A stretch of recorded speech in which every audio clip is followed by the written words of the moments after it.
afternoon. I was just sitting here, I was doing a couple drawers with some fabric on them, and I thought, what a cool idea, maybe I should videotape myself and hopefully I'll make it through without the dog barking. I am just taking drawers that I'm going to be putting on a little end table that I posted yesterday, and I am covering them in a beautiful fabric. So I have one done, I just have to trim it. I'm going to put the fabric on this one for you to show you how easy it is to decoupage with fabric. And then I'll show you one that I did last year sometime. That's my husband's desk. So what you need is, first of all, you want to iron and cut your fabric. So I have this fabric going on here.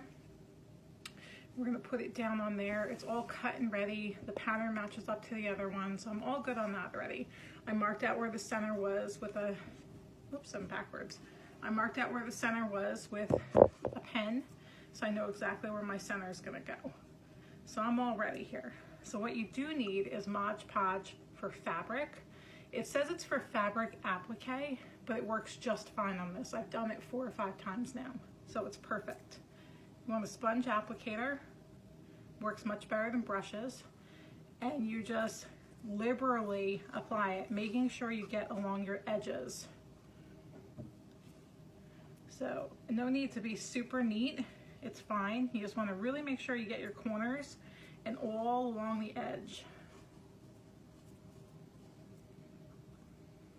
This is so important because the edges are going to stick really well. You don't want to go over the edges if you don't want fabric there. I don't have room on this one to wrap the fabric around the top, otherwise I certainly would. So you just get that all in there. Making sure you get your ends and your corners. Work kind of fast, but it will get tacky and that's fine. You just don't want it to dry on you. So work as fast as you can. If you were doing a bigger drawer, it would probably be easier to have somebody else helping you.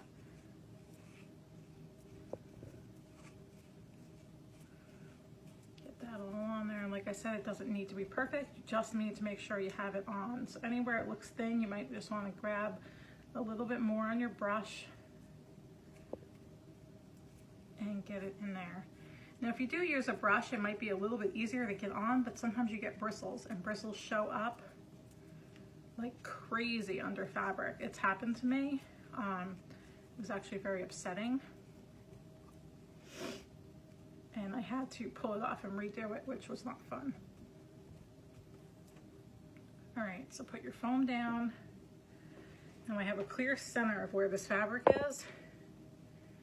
Just have to turn this back towards me so I can find that center. And where my pieces go.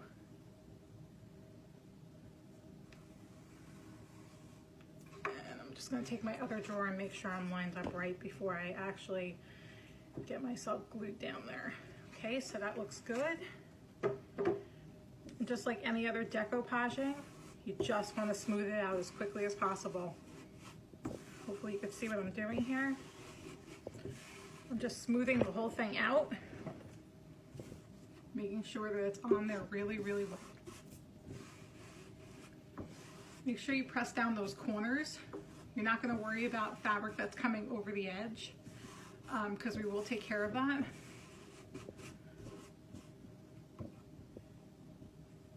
Just make sure there's no air pockets in there. And voila, it's on. So the first coat, you give it about an hour to dry. 2 is probably better. It soaks through the fabric.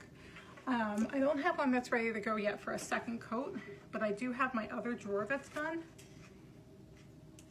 And I trimmed most of it, but you can see there's a little bit along the edge here.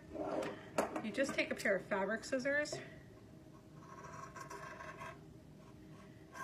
and you trim just along that edge, not damaging the wood, just lightly going along the edge, taking off that excess fabric.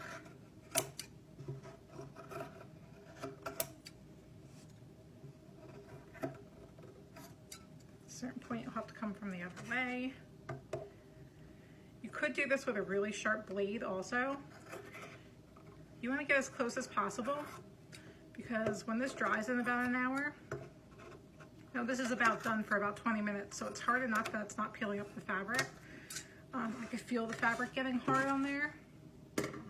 See how easy that is? Don't worry about strings too much. Don't pull the strings. Make sure that you just go along and cut them off if you can. Don't pull any of them because you don't want to damage the fabric.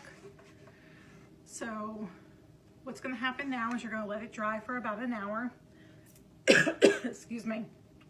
You're going to go back in and you're going to go over it again. A very, very thin coat. And you're going to let that dry. And later on, you're going to poke holes in where your hardware goes, and it's just that easy. So I'm going to show you a drawer I did about a year ago for my husband's desk. And he uses this all the time, and I've had no problems with it. See how I wrap the fabric around the top? Sorry about the dirty drawer there. So he uses this all the time. It is washable when you're done, and it's not coming off anywhere. If it had started to come off anywhere, you just put a little bit more Modge Podge back in and let it dry. That's it. It's that simple to do Modge Podge drawers. Well, I hope this was informative for you, and I just thought while I was doing it, I'll just give you a chance to see how I do it, and just don't be afraid. Just jump in and do it. All right, I'll talk to you again soon. Bye.